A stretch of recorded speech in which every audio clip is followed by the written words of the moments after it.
নমস্কার বন্ধুরা, আশা করি তোমরা ভালো আছো। আর তোমাদের আশীর্বাদে আর ভগবানের আশীর্বাদে আমিও ভালো আছি।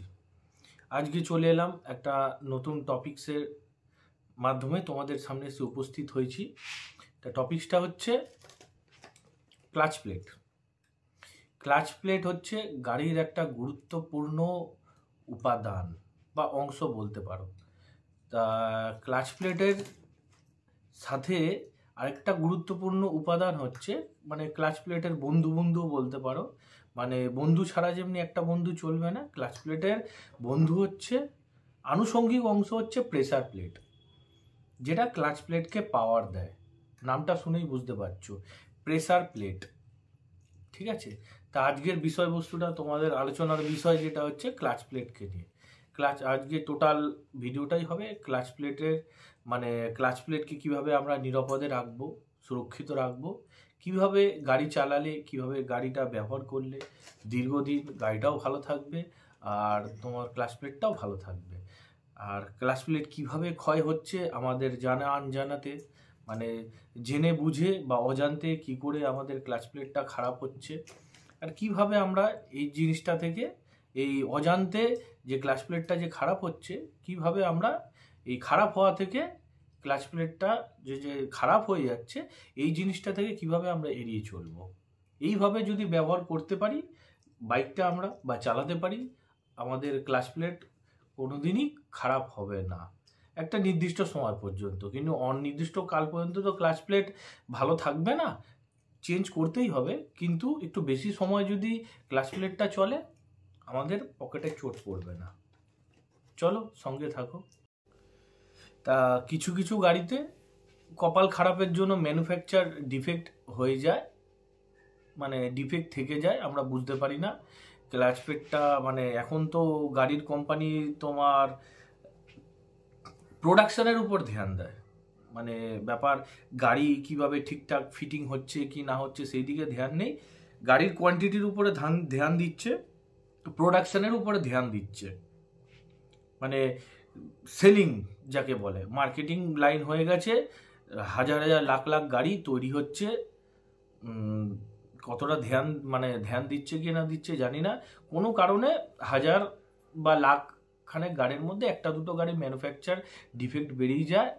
রোবোটিক টেকনোলজিতে তো তোমার এসব ফিটিং হয়, ম্যানমেড পুরোপুরি না, কারণ মানুষের দিয়ে প্রোডাকশান এত তাড়াতাড়ি হতে পারে না। কিছু কিছু জায়গায় ম্যানমেডও হয়, আগে প্রোডাকশানটা এত ছিল না। ঠিক আছে, সবাই বাইক অ্যাফোর্ড করতে পারতো না, সেই কারণে ম্যানমেড বেশিরভাগ গাড়ি ম্যানুফ্যাকচারের সময় ম্যানমেড হতো। ক্লাচ প্লেটের প্রবলেমটা ফিটিংসের সময় তোমার ম্যানুফ্যাকচার ডিফেক্ট হতো না। কিন্তু এখন রোবোটিক যুগ, তো ম্যানুফ্যাকচারে ডিফেক্ট হতেও পারে নাও হতে পারে। কপাল খারাপের জোরে ওই লাখখানেক বা হাজারখানেক গাড়ির মধ্যে একখানা গাড়ির ডিফেক্ট বেরিয়ে যায়। তা ধরে নেওয়া যায় না বরাবর এই ডিফেক্টটা ম্যানুফ্যাকচার ডিফেক্ট নাও বলা যায়, কিন্তু তুমি যদি গাড়িটাকে যত্ন সহকারে ব্যবহার করো, চালাও, তাহলে ক্লাচ প্লেটের সমস্যা আসে না। প্রথমেই ক্লাচ প্লেটের সমস্যা আসতে পারে ব্রেকিং পিরিয়ডের সময়। তোমাদেরকে বলেছি ব্রেকিং পিরিয়ডটা হচ্ছে গাড়িটা নতুন কেনার 0 থেকে 2000 কিলোমিটারের মধ্যে।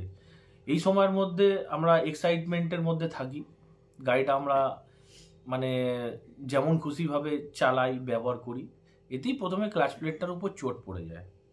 তা সেটা যদি আমরা নিয়মিত রক্ষণাবেক্ষণ বা চিন্তাধারা বা ফোকাস রেখে যদি ব্রেকিং পিরিয়ডটা খুব ভালোভাবে কাটাই, তাহলে প্রথম ক্লাচ প্লেটটায় চোটটা পড়ে না।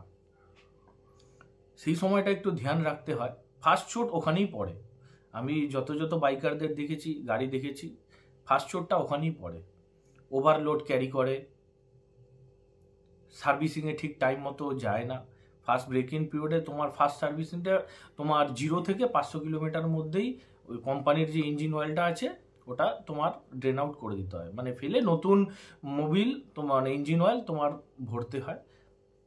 এতে ক্লাচ প্লেটটা হিট কম পড়ে, সেই সময় ইঞ্জিনের অনেক পার্টস পুর্জাও বেরোয়। তোমাদেরকে বলেছিলাম একটা ভিডিওতে, মোবিলের মধ্যে ইঞ্জিন অয়েলের মধ্যে দিয়ে ইঞ্জিনের পার্টস পুর্জা বেরোয়, গাড়িটা প্রচুর পরিমাণ হিট হয়।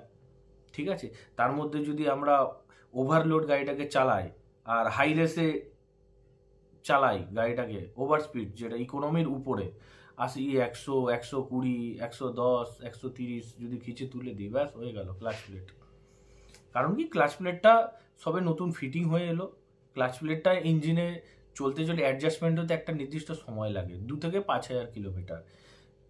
তার মধ্যে যদি আমরা ক্লাচ প্লেটটার উপরে জোর জবরদস্তি প্রেসার ক্রিয়েট করি, তখন অবশ্যই ক্লাচ প্লেটটা তো অবশ্যই বার্ন আউট হবেই, এটা তো স্বাভাবিক ব্যাপার। প্রথম পয়েন্টটা গেল হচ্ছে ব্রেকিং পিরিয়ডের সময় খুব যত্ন সহকারে গাড়িটা চালাতে হবে। ইকোনমি স্পিডেই গাড়িটা রান করা ভালো, আর সার্ভিসটা টাইম মতো করে নেওয়াই ভালো। তাহলে প্রথম পয়েন্ট হচ্ছে তোমার ব্রেকিং পিরিয়ডটা মেনটেন করে চালালে ক্লাচ প্লেটটার তোমার লংজিভিটি বাড়ে। আর ভালো গ্রেডের যদি মোবিল তোমার থাকে, মানে মোবিল বলতে ইঞ্জিন অয়েল যদি ব্যবহার করা হয়, তাহলে ক্লাচ প্লেটটা খুব চোট কম পড়ে। কেন সেই সময় নতুন ক্লাচ প্লেট ইঞ্জিনটা খুব টাইট ফিটিং থাকে, সংঘর্ষ হয়, তোমাদেরকে এর আগের ভিডিওতেও বলেছি। দ্বিতীয়ত হচ্ছে আমাদের অজান্তেই ক্লাচ প্লেটটা তোমার পুড়ে যায়, আস্তে আস্তে পুড়ে যায়, ক্লাচ প্লেটটা আয়ু কমে যায়।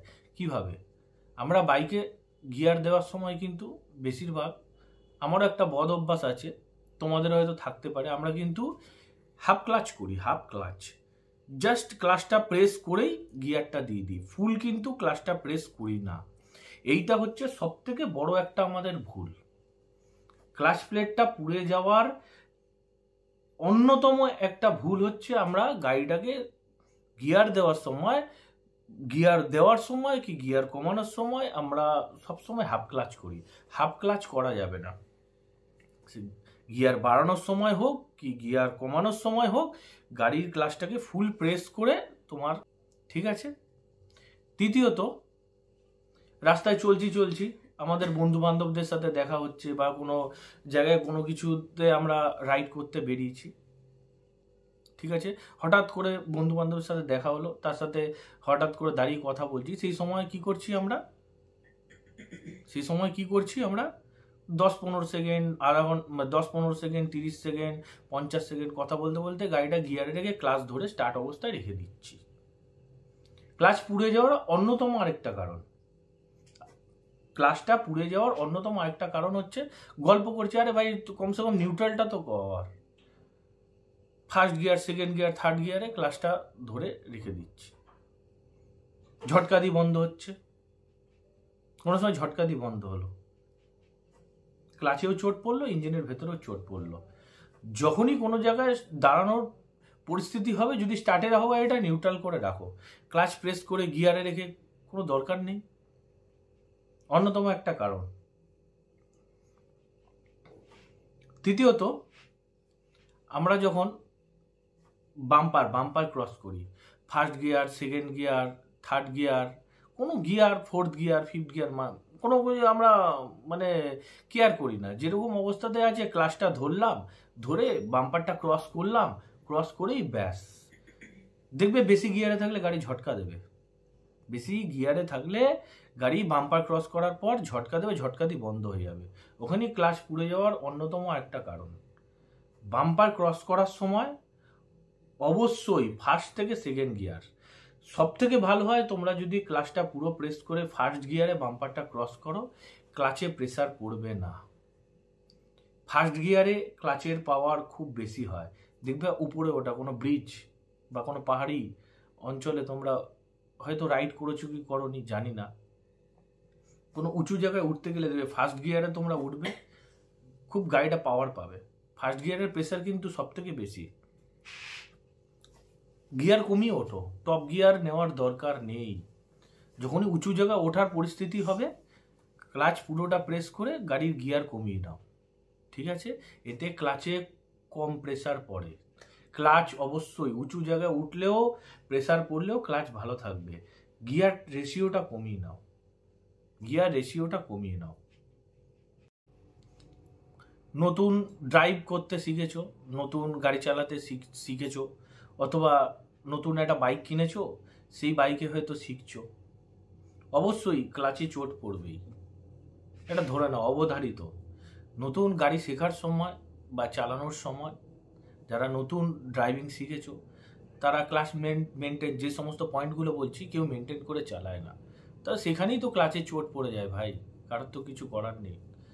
তার মধ্যে মার্কেটে বিভিন্ন রকমের মানে ধোঁকাবাজ ইঞ্জিন অয়েল বেরিয়ে গেছে, ভালো গ্রেডের ইঞ্জিন অয়েল মার্কেটে নেই।